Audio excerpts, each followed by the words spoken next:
Okay, Alan, Alien Romulus is the latest film in the Alien franchise. We're now up to like, what is it? 7 movies for the Alien franchise? Is that what it is? But this is the 7th Maybe. film. Honestly, I've only seen the first one. To be honest, I've seen Alien and Aliens about 100 times each. All the other Alien movies, Alien 3, Alien Resurrection, Prometheus, Alien Covenant, I've seen those maybe once or twice each. My memory of Alien is those first 2 movies. Same with the Terminator franchise. This latest film has a new creative direction under the direction and writing of Fede Alvarez. Alan, tell us the story briefly of Alien Romulus, and we will be doing spoilers for this review. You will be warned in advance. Alan, take it from here. All right, we are on a mining planet somewhere out in the universe. Young Rain Carradine and her android buddy Andy are there, and she has earned enough credits to get off the planet and live a normal life and maybe see the sun for the first time in her life. But no, because of the need for more workers and laborers, her time credits have doubled, and now she must work another 5 years to pay off her debts. Frustrated, she and her young band of Gen Z friends go off and steal a ship. They need to get cryopods so that they can escape to another colony. And in order to get the cryopods, they go to this abandoned space station where there are aliens aboard, and those aliens are beginning to hatch and hug their way into existence. Can they survive? What's up with this Andy android? Are there any connections with the original film? Well, that's Alien Romulus. Well, that's the setup of the first, maybe first act of the movie. Yeah, first 20 minutes. Let's get into it. I have major problems. This movie is a greatest hits of the Alien franchise by a cover band. You know, I've said before, J.J. Abrams' Force Awakens. I mean, J.J. Abrams is a George Lucas cover band. His Star Wars is like a bad cover band. This is all the sort of, oh, I remember that. Remember that from Alien. And that's what this is. And that's what bothered me. And we're going to get into spoilers. So if you're still here, spoilers are going to abound. That's my biggest problem with this film is the fact that it's a cover band aspect. It's like, it's the things you remember from other Alien movies, just not done as well. The characters are all Gen Z. They don't have the grizzled. You believe when you watch the first Alien that they are grizzled space truckers. You know, they're like you buy it. They're blue collar workers. You know, just like our parents were. You know, in this film, I just didn't these Gen Z kids. They're all orphans. I didn't really buy it. The best actor in the movie is the best character is Andy, played by David Johnson. Callie Spaney was fine as Rain Carradine. I just wasn't. She didn't have the weight of like a Sigourney Weaver. When you go back and watch the first Alien or Aliens, look, you know what makes it scary? And this is the biggest problem I have with this movie. It's not scary. We've seen this before. I never feel like I already know that anyone that's not the character of Andy or Rain, they're all fodder to be slaughtered, right? Because they're not fully developed. All those characters are going away. So I never felt any fear. Watch Sigourney's acting. Why are those first two Alien movies iconic? It's the acting. It's not the effects. It's the way Sigourney Weaver as Ripley reacts to every situation It's like you see this pained look, you see the real fear on her face. I never got that from any of these actors. I thought they were all lightweights compared to the original cast. They didn't sell fear to me. They just didn't. I didn't believe it. So, and aside from the fact that there is a cameo from a legacy character in this movie that took me out of the movie. We're talking about the character of Rook, who is, they discover this other android who's left at the space station. His name is Rook, who looks just like Ian Holm, who played Ash. He's another version of Ash, I guess, but he's Rook, and he's on this ship, and it looks like they use a deep fake. It looks, so in a movie that has, actually, thing I'll compliment this movie about, the effects are great. Mostly practical. The spaceship porn is on point. The music on point. Sound design on point. And I saw this movie in IMAX. I've seen it twice, IMAX and Dolby Digital. Amazing in terms of that experience. The weakness is in the story, the script, the story, and the casting. I really feel the biggest weak points of this, and the unoriginality of this. I wanted something, take it further. Now we'll get into third act later. I want to hear what you have to say, Alan, but I was profoundly disappointed. I just thought, well, I'll just enjoy the spaceship porn because wow, that worked. I mean, the way the ships moved, you really believed it. The way they docked or moved around or were in peril. The sound design, I was all in. I thought that was so well done. I really believe Fede Alvarez, really good director who had perhaps some mandates from the studio about, we got to have this. And the callbacks from dialogue pissed me off. There's a line, you bitch, like, it was just, I groaned a couple times. Now, I did see the movie with my daughter. She had a good time. She's watching the movie with her dad. So, can I say I had a good time? Yes. Did I enjoy the movie? Major problems. It's not even the worst Alien movie. It's mid-tier.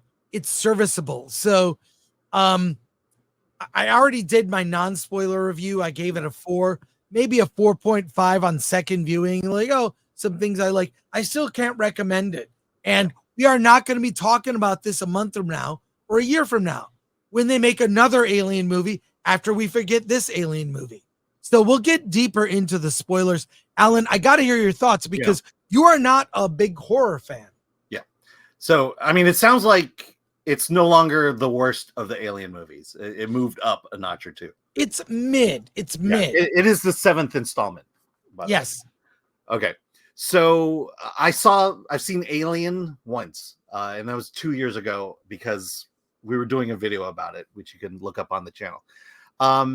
Because I liked it. I liked it a lot. It was scary. I liked the gravity. I liked the depth of it. I liked the groundedness of it, and I also like the characters in terms of them being, the everyday blue collar worker who's been put in a dangerous position by the corporate gods above. I'll describe Alien Romulus this way. Since now Disney owns the Alien franchise, it's as if they built a roller coaster based on the Alien franchise. That's what this movie is. I'm not as held to the lore as you are, or as most people watching us right now are. But I will say I had fun. I would not say I was afraid, but there were definitely thrills. There's definitely suspense, which I enjoyed. So I will say I'm not saying this is the greatest movie ever. I can't speak to anything regarding the lore or the franchise. All I could do is tell you when I sat down in my seat for the first 2.5 acts, I was having a good time. And then the second half of the film, second half of the second act. Oh, sorry. Right. Second act of the third act. And then the third act is when I was like, I just want to go home now. The second, third act in this movie was just, so unnecessary.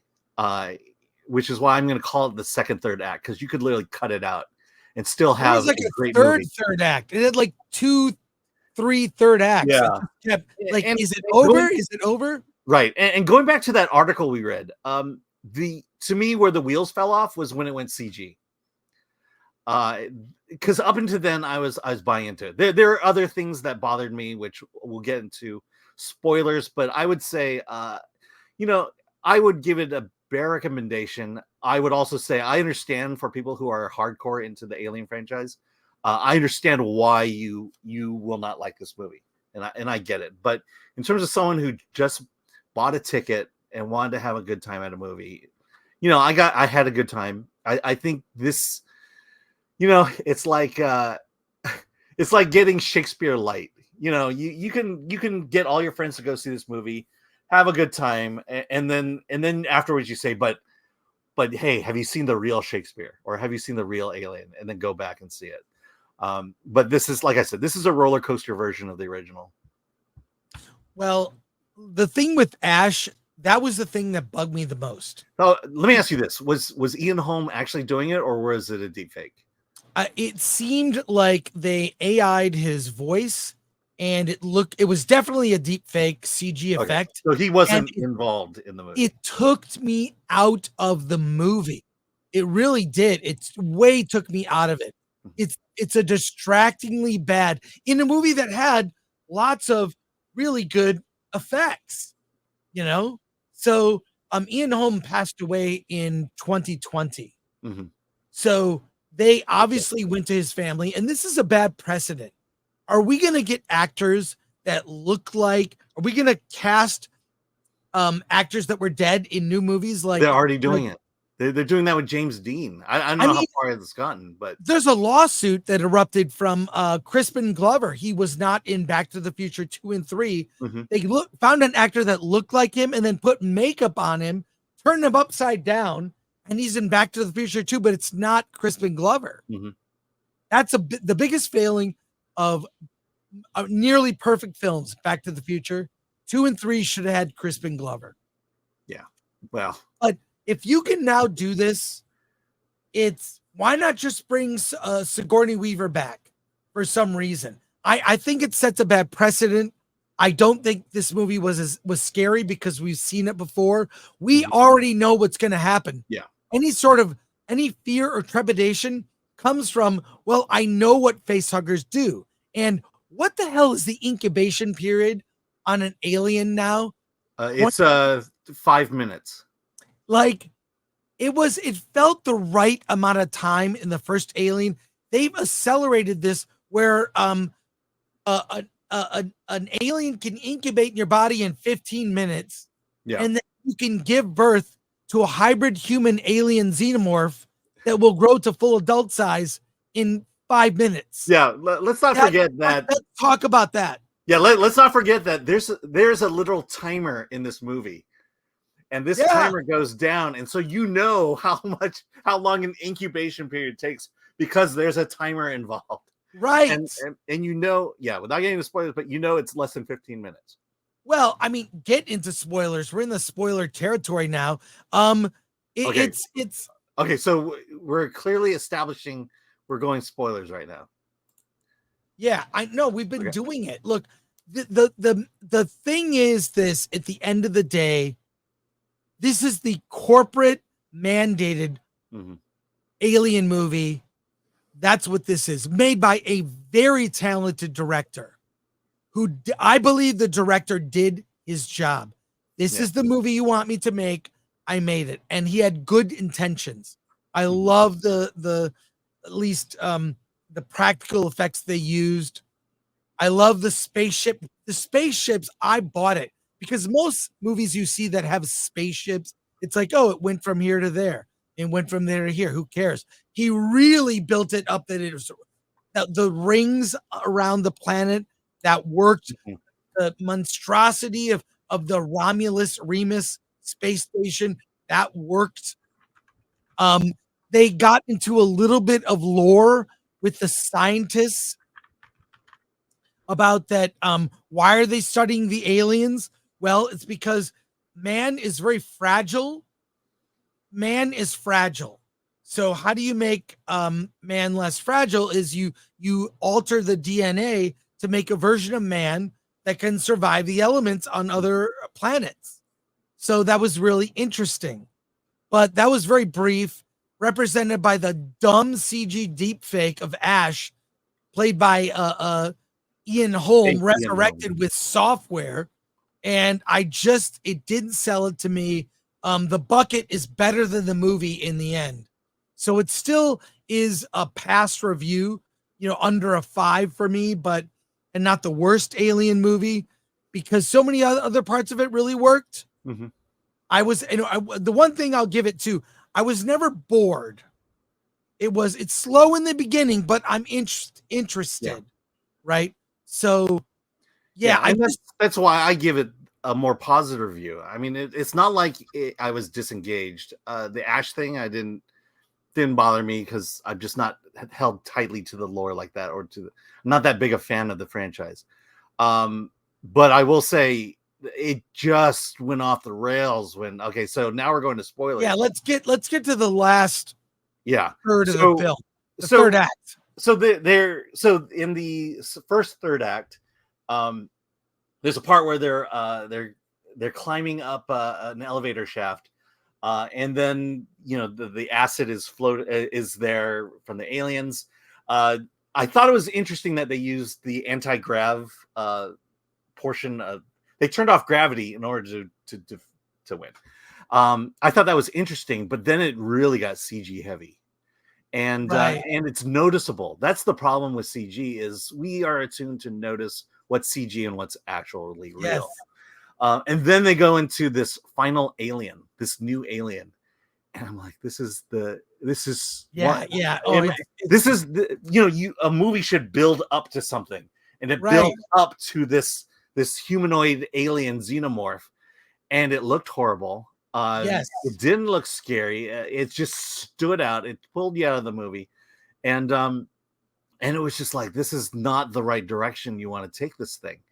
This is not how you want to end this movie, because literally they could have just cut it off before that and ended the film, and I think people would feel a little bit better about the movie. As soon as the one girl said, "I'm pregnant," you knew. Yeah. And the whole thing is, I wonder now, Alan, do you think there's an abortion analogy in this movie? Some abortion? I don't think there's any sort of overt commentary at all. The movie is not woke. It's not like at all you can say, I hate when anything's diverse. Wait, let me finish. Okay. It's when something's diverse and people say that's woke. Not really. The first Alien was diverse, just organically. Just now they push it, so it's annoying. Yeah, but, it's a mandate as opposed to something organic. Exactly. And then the abortion thing. Look, she kept the baby. Right. She had concern for the baby, so I don't think this was a cautionary tale about not having abortions. Right. It wasn't that. Yeah. In fact, I would go the other direction, even though it was wrong. There are two scenes to pay attention to. One, there's a scene where they find the alien cocoon, and the guy takes the cattle prod, he sticks it up the giant vagina-looking thing to electrocute it and basically abort the thing in the cocoon. Then there's her giving birth, and the thing comes out, and it's all, it's like you know what it looks like? Slender Man or something. Like Slender Man with alien-like pointy things, and it looked just gross and grew in 20 minutes. It doesn't make any sense. It doesn't feel real. And at that point in the movie, I believe they had 15 minutes left before the station would crash. Yeah, well, to your first point, that would be like, if you had a chance to abort Hitler, would you? Or an alien. I'll give it that one.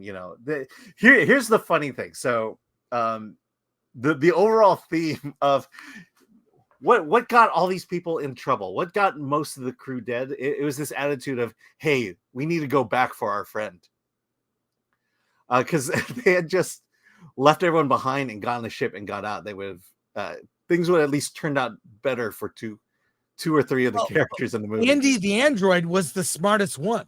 Yeah, that's why I liked his character the best. He's the best actor in the movie. He's the best. Let me finish. He's the best actor because he starts one way as this kind of almost on the spectrum weird guy who likes dad jokes, but he's dedicated to brother. Why do they call each other brother and sister? Makes no sense. It's stupid. But fine. And then he changes when he is installed and gets an upgrade. So now he's on the corporate agenda.